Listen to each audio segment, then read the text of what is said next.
किसान था वह बहुत ही गरीब था। बाल मजदूरी कर कर किसी तरह अपना खर्चा चलाता था।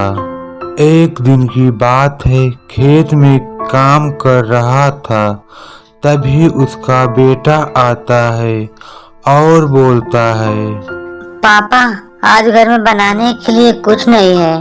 मुझे बहुत तेज से भूख लगी है। माँ और पिंकी भी घर में भूखे हैं।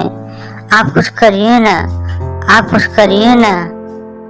तुम चिंता मत करो बच्चे, मैं शाम तक कुछ न कुछ जरूर लेके आऊंगा।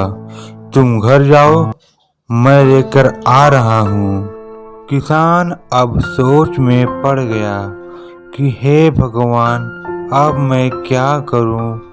आज तो घर में कुछ नहीं है खाने के लिए। किसान रास्ते में जाते हुए सोच ही रहा था, तभी उसे एक घर दिखाई देता है। किसान उस घर के पास जाता है और घर के मालिक से कुछ खाने के लिए मांगता है। मालिक, मुझे कुछ दे दो, मेरे घर में खाने के लिए आज कुछ नहीं है। मालिक, मुझे कुछ दे दो, मेरे घर में खाने के लिए आज कुछ नहीं है। मेरे बीवी और बच्चे भूखे पड़े हैं, कुछ दे दो ना मालिक। उस घर का मालिक उसे बोलता है, अरे जाओ जाओ जाओ, मेरे पास कुछ नहीं है तुम्हें देने के लिए। अरे जाओ भाई, कहीं और देखो। किसान उदास होकर घर चला आता है। खाली हाथ घर आता देखकर उसके बीवी और बच्चे समझ जाते हैं और कुछ नहीं बोलते हैं और पानी पीकर जाकर सो जाते हैं। बेचारा किसान लाचार होकर बैठ गया। फिर अचानक से उठकर घर के बाहर चला जाता है। वह मार्केट की तरफ आगे बढ़ता है।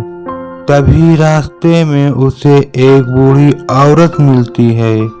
वह बूढ़ी औरत उस किसान से बोलती है, अरे बेटा, तनी रुको तो सही। यह गठरी बहुत वजन है। तनी यह मेरे घर तक पहुंचा दोगे क्या? किसान उस बूढ़ी औरत की गठरी को उसके घर तक पहुंचा देता है और फिर वापस लौटने लगता है। तब बूढ़ी औरत बोलती है, अरे रुको बेटा, कहाँ जा रहे हो? रुको थोड़ा। और उसे एक मटका देती है। किसान बोलता है, माँ जी, मैं इस मटके का क्या करूँगा? वह बूढ़ी औरत बोलती है, अरे बेटा, यह कोई ऐसा वैसा मटका नहीं है। यह एक जादुई मटका है। तुम इससे जो भी कुछ मांगोगे, यह तुम्हें तुरंत ला कर देगा। बूढ़ी औरत की बात सुनकर किसान बहुत खुश होता है और मटके को लेकर घर आता है और मटके से बोलता है, हे जादुई मटके, हम सबको बहुत तेज भूख लगी है। कृपया हमारे लिए खाने की व्यवस्था करो।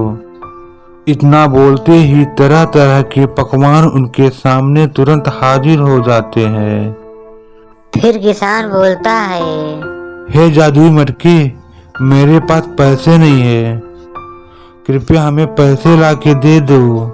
किसान को इतना बोलते ही मटका तुरंत ही एक खजाने से भरे संदूक लाकर किसान को दे देता है। किसान बहुत ही खुश था और अब वह अच्छे से जीवन बिताने लगा था और उस बूढ़ी औरत को बहुत ही शुक्रिया अदा करता था।